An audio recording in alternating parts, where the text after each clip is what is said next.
Hey, welcome to The Explainer. So today, we're going to dive into a really heartfelt personal newsletter called Papa's Wisdom to uncover some simple but powerful truths about what really matters in life. All right, let's just jump right in with a question that kind of gets to the heart of everything we're talking about today. It's asking us to really think, are the things we value most actually weighing us down, or are they lifting us up? So, where does this all start? Well, the source material kicks off with this really ancient idea, but it frames it in a way that feels super relevant to our lives right now. The focus is on all those things that demand our attention and energy, basically, the burdens we choose to carry around. And this is where we get to this idea of modern idols. Now, we're not talking about ancient statues here. We're talking about things like our career, our reputation, right? The endless pursuit of success. They all promise to give us security, but what they really do is demand our constant energy just to keep them from falling apart. And this slide, man, it just lays out the core tension perfectly. On one side, you've got these burdens. Think of them like heavy luggage you have to drag through life. On the other, you have a purpose that actually carries you. One path leads straight to burnout, the other to resilience and peace. So the real question is, which path are you on?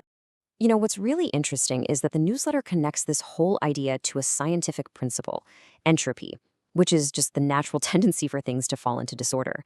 The point is, unless we are constantly pouring our limited energy into these burdens, they're just going to decay. It's an exhausting, never-ending job. Okay, so if we're supposed to drop all these heavy burdens, what's the alternative? What do we pick up instead? Well, the answer is actually really simple, but pretty profound. It's presence. Just being truly there for other people and for ourselves. And this whole idea of presence, it's wrapped up in this really powerful story from the author's childhood. It's a lesson from his dad that, it took years to really sink in. So here's the thing. This small, kind of awkward act of just showing up, it had this massive, lasting impact. To him, as a teenager, it felt completely pointless. But for the grieving mom, it meant the world. The lesson is so simple but so powerful. Just being there is a gift.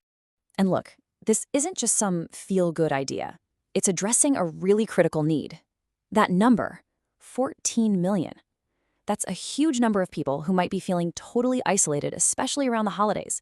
It really puts into perspective how vital a simple act of presence can be.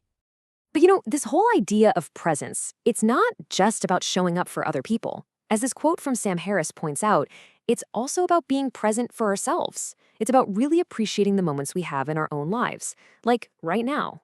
And look, this isn't about getting all sad that things are going to end. No, it's actually a really practical mindset for changing how we see the ordinary.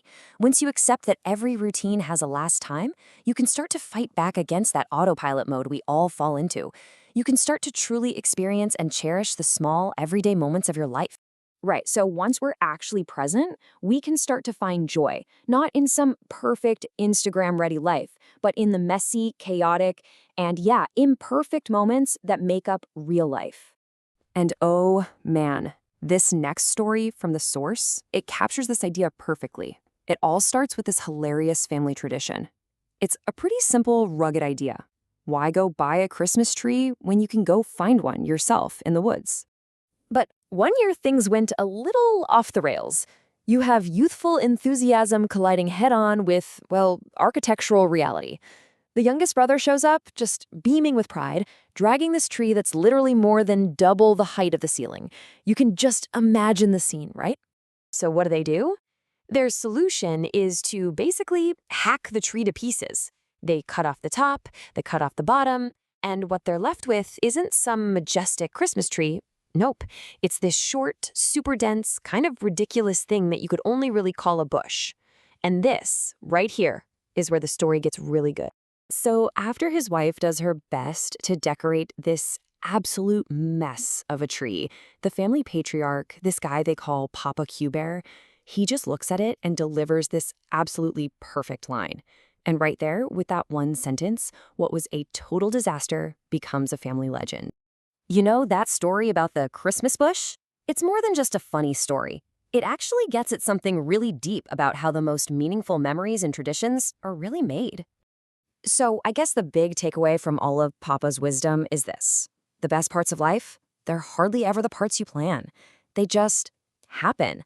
They pop up from the unexpected moments, the shared laughter over a silly mistake, from embracing the chaos instead of fighting it, and just focusing on the connections you're building. And that really leaves us with something to think about, right? What are those beautiful messes in your own life? Because maybe the greatest wisdom isn't about chasing some perfect life, but just learning to love and even celebrate the lipstick on the pig.